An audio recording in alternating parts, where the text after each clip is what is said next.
بسم اللہ الرحمن الرحیم۔ اللہ جمیع ما خلق اللہ کہہ دیا کہ تمام ہی مخلوقات پر فرض ہے بی بی فاطمہ سلام اللہ علیہ کی اطاعت۔ تو پھر اس کے بعد امام نے وضاحت کی، اس کو سمجھیے کہ تبینیہ کہتے ہیں عربی میں، جب ایک حکم آ جائے اس کے بعد اس من کے لفظ کے ذریعے سے وضاحت کی جائے، من الجن والانس والطیر، طیر پرندے، والوحوش وحشی جانور، والانبیاء والملائکہ، کچھ بچا ہی نہیں۔ چلے مولا باقر السلام کی خدمت میں اور ان سے توسل اختیار کریں، انشاءاللہ بی بی فاطمہ الزہرا سلام اللہ کی خدمت میں وہ سفارش فرمائیں گے اور حاجات کی برابری ہوگی، دعا قبول ہوگی انشاءاللہ سے۔ یا ابا جعفر یا محمد ابن علی ایھا الباقر یا ابن رسول اللہ یا حجت اللہ علی خلقہ یا سیدنا و مولانا انا توجہنا واستشفعنا وتوسلنا بك إلى الله وقدمناك بين يدي حاجاتنا يا وجيها عند الله اشفع لنا عند الله۔ مولا صادق علیہ محمد علیہ السلام ارشاد فرماتے ہیں، یا ابا ہارون، ابو ہارون مولا کے ایک صحابی ہے، مولا کے پاس آئے، امام نے فرمایا کہ ابو ہارون انا نأمر صبیاننا بتسبیح فاطمہ الزہرا، ہم اپنے بچوں کو تسبیح فاطمہ الزہرا کا حکم دیتے ہیں، کما نأمرهم بالصلاۃ، جیسے کہ نماز پڑھنے کا حکم دیتے ہیں، یعنی اہل بیت کے خانوادے میں جیسے نماز پڑھتے ہیں ویسے ہی تسبیح فاطمہ الزہرا، جیسے ہم نماز کا عمل کرتے ہیں ویسے ہی تسبیح فاطمہ الزہرا، یہ امام صادق علیہ السلام نے ارشاد فرمایا ہے، اور فرمائیے گا۔ اور پھر امام نے فرمایا کہ من سبح تسبیح فاطمہ، جو پڑھ لے ایک بار تسبیح فاطمہ سلام اللہ علیہا فقد ذکر اللہ ذکرا کثیرا، اس نے اللہ کا ذکر کثیر کر دیا۔ سورہ جمعہ میں نا وذکروا اللہ کثیرا، اللہ کا ذکر کثیر کرو۔ ذکر ایک ایسی عبادت ہے، فقط ایک عبادت ہے جس کے ساتھ قرآن میں کثیر کا لفظ آیا ہے، غور کیجیے گا، اللہ نے کہا صلاۃً کثیرۃً، کثیر نماز پڑھو، نماز فرض ہے اپنے مقام پر، لیکن صلاۃً کثیرۃً کا لفظ نہیں ہے، صوم کے ساتھ کثیر کا لفظ نہیں، حج کے ساتھ تو ظاہر ہے کہ نہیں ہے، تو زندگی میں ایک بار ہے جو فرض ہے، لیکن ذکر واحد عبادت ہے جس کے ساتھ وذکروا اللہ کثیرا، ذکر کثیر کا لفظ، ذکر کثیر کا جو مصداق ہے وہ تسبیح فاطمہ الزہرا۔ ایک روایت اس طرح سے بھی ہے، روایات اس سلسلے میں، مثلا کسی نے امام سے آ کے کہا کہ میرے کانوں میں تکلیف ہے، مجھے سنائی کم دیتا ہے، امام نے کہا کہ اپنے کانوں پر ہاتھ رکھو اور تسبیح فاطمہ الزہرا پڑھو شفا کے لیے۔ کسی نے کہا کہ میری کوئی شے گم ہو گئی ہے، امام نے کہا کہ وہ گم شدہ شے کی بازیابی کے لیے اس نیت سے تسبیح فاطمہ الزہرا پڑھو، یعنی ایک ایسی ٹیبلٹ ہوتی ہے نا جس میں ہر قسم کا وائٹامن ہوتا ہے، مثال دیتے، تسبیح فاطمہ الزہرا سلام اللہ علیہا ایک ایسا عمل ہے کہ جس میں ہر مرض کی شفا ہے، ہر شے کا علاج ہے۔ تو ائمہ علیہ السلام کے حکم ہے کہ جب ان سے کوئی حاجت مانگنے کے لیے آتا یا کوئی بات کرنے کے لیے آتا تو ہم نے کثیر مقام پہ جواب دیا تسبیح فاطمہ پڑھو۔ اب آپ دیکھیں کان میں تکلیف ہے کا تسبیح فاطمہ الزہرا پڑھو، کوئی شے کو ہو گئی تسبیح فاطمہ الزہرا پڑھو۔ ہم اپنے بچوں کو بھی تسبیح کا ایسے حکم دیتے ہیں جیسے نماز کا حکم دیتے ہیں، فرمایا کہ تسبیح زبان پر 100 کے برابر ہے، میزان میں 1000 کے برابر ہے۔ دو توسل ایک ساتھ کریں گے، امام کاظم علیہ السلام نے ارشاد فرمایا ان فاطمہ صدیقۃ شہیدہ، یقیناً فاطمہ الزہرا صدیقہ بھی ہیں شہیدہ بھی ہیں، یہ امام کی گواہی ہے۔ کہتے ہیں اگر کسی کو تاریخ میں کوئی اشتباہ ہوتا ہے تو مولا بابر حوائج امام موسیٰ کاظم علیہ السلام کا ارشاد گرامی ہے کہ وہ صدیقہ بھی ہیں، دو صفات کا ذکر کیا، ان کی ہزاروں صفات حسنہ میں سے 2 صفات کا ذکر کیا، صدیقۃ شہیدہ۔ اور مجھے یاد ہے میں جب قوم میں زمانہ طالب علمی میں تو جو بار بار سعادت حاصل ہوتی تھی کہ بی بی ماسٹر سلام اللہ علیہ کے حرم میں حاضری ہو تو وہاں پر اور مراجع علماء کی خبریں ہیں، وہاں جا کے فاتحہ پڑھتے تھے، تو آیت اللہ مرزا جواد تبریزی جنہوں نے ایام فاطمیہ کی اس شان و شوکت سے بنیاد رکھی اور بعد میں آیت اللہ وحید خراسانی بھی ان کے ساتھ شامل ہوئے، تو آیت اللہ مرزا جواد تبریزی ان کی قبر پر خاص چونکہ انہوں نے ایام فاطمیہ ہی کے حوالے سے خدمت کی تھی تو شاید یہ تو وصیت ہوگی یا بعد میں ان کے ورثاء نے مناسب سمجھا کہ ان کی خبر پر جو ایک حدیث ان فاطمہ صدیقۃ شہیدہ قبر میں لکھا ہوا ہے کہ فاطمہ صدیقہ بھی ہے شہیدہ بھی ہے سلام اللہ علیہا۔ یا ابا عبداللہ یا جعفر ابن محمد ایھا الصادق یا ابن رسول اللہ یا حجت اللہ علی خلقہ یا سیدنا و مولانا انا توجہنا واستشفعنا وتوسلنا بك إلى الله وقدمناك بين يدي حاجاتنا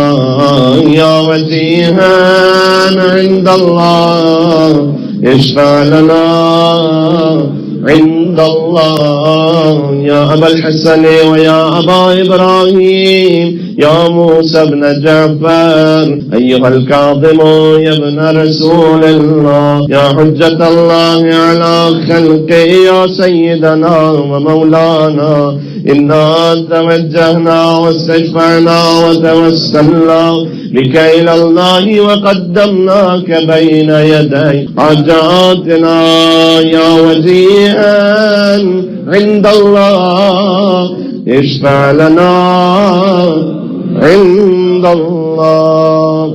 علی ابن موسیٰ رضی اللہ السلام کو ایک فرمان سناتا ہوں. اب تک تولا کی بات ہو رہی تھی, ایک برات کی بھی حدیث ہونی چاہیے. امام نے فرمایا کانت لنا ام صالحہ, ہماری والدہ بی بی فاطمہ الزہرا سلام اللہ علیہا وہ کائنات کی صالح ترین صالحہ ترین خاتون تھی. ماتت وہی علیہما ساخطہ, اور میں گواہی دیتا ہوں کہ وہ اس عالم میں دنیا سے گئیں کہ وہ ان دونوں سے غضبناک تھی اور ناراض تھی. یہ امام رضا علیہ السلام نے خاص ارشاد فرمایا. تو یہ امام نے ایک توجہ کیجیے گا, ایک لطف کی بات ہے یہاں پر. امام نے نام نہیں لیا حدیث میں, علیہما فقط ضمیر استعمال کی ان دونوں سے. جب آپ کبھی عربی زبان کا قاعدہ ہے, اور ہر زبان میں میرے خیال میں ایسا ہی ہے کہ جب آپ کوئی ضمیر استعمال کریں جہاں پراپر ناؤن نہ ہو, ایک اشارہ ہو, تو کلام میں اس کا ذکر ہونا چاہیے. پھر جا کے آپ کہہ سکتے ہیں نا, آپ ڈائریکٹ بات جو ہے وہ ضمیر سے اسٹارٹ نہیں کر سکتے کہ اس کے بارے میں آپ کا کیا ہے. کس کے بارے تو پہلے کسی کا ذکر ہو تو پھر اس کے بعد آپ کہیں گے کہ اس کے بارے میں کیا, تاکہ یہ جو ضمیر ہے وہ اس طرف پلٹ, اس طرف اشارہ ہو. اب ہم نے کہا کہ ان دونوں سے ناراض تھی, ذکر نہیں. تو عربی زبان کی ایک لطافت ہے کہ کبھی کبھار اس شخص کا, مسلم کا نام یہاں پر میں کہہ رہا ہوں, وہ ضروری کلام میں ہو, سننے والے کے دل اور معافی ضمیر میں. یعنی امام جانتے ہیں کہ ہر مومن کے دل میں ان دونوں کے لیے لعنت اور تبرہ ہے, لہذا امام نے براہ راست ضمیر کا استعمال کر دیا, نام ہی نہیں لیے. تو یہ اشارہ ہو گیا ضمیر کا کس کی طرف, آپ کے قلب کی طرف, کہ ان دونوں سے ہماری والدہ غضبناک تھی. کن دونوں سے, وہ جو آپ کا دل جانتا ہے. یہ مولا شاہ خراسان علی ابن موسیٰ رضی اللہ علیہ السلام کا ارشاد گرامی ہے, وہ بھی خاص طور پر آپ کو دیا. یا ابا الحسن یا علی ابن موسیٰ ایھا الرضا یا ابن رسول اللہ یا حجت اللہ علی خلقہ یا سیدنا ومولانا انا توجہنا واستشفعنا وتوسلنا بک الی اللہ وقدمناک بین یدی حاجاتنا یا وجیہا عند اللہ اشفع لنا عند اللہ. مولا تقی جواد علیہ السلام کے وسیلے سے آپ کے سب کے رزق میں وسعت عطا ہو انشاءاللہ سے.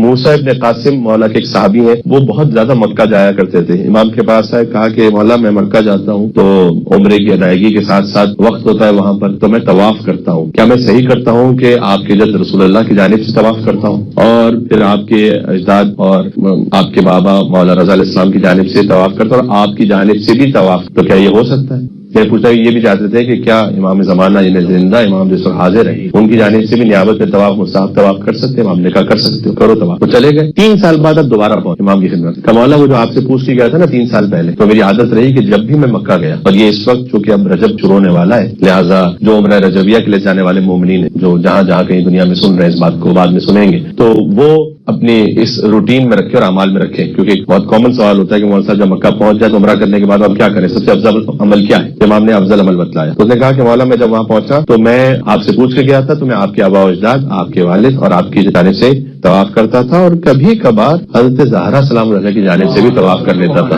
امام نے کہا استغفر من ھذا فانہ افضل ما انت عامل, اسی کو سب سے زیادہ کرنا چاہیے تھا, اس لیے کہ یہی افضل ترین عمل ہے.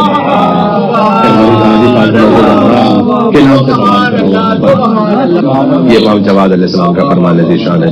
یا ابا جعفر یا محمد ابن علی ایھا التقی الجواد یا ابن رسول اللہ یا حجت اللہ علی خلقہ یا سیدنا و مولانا انا توجہنا واستشفعنا وتوسلنا بک الی اللہ وقدمناک بین یدی حاجاتنا یا وجیہا عند اللہ اشفع لنا عند عند اللہ. امام علی نقی علیہ السلام سے پوچھا گیا کہ آپ کی جدہ زہرا سلام اللہ کی قبر کہاں ہے؟ امام نے جواب دیا یا مع جدی، بس میرے جد کے ساتھ ہے.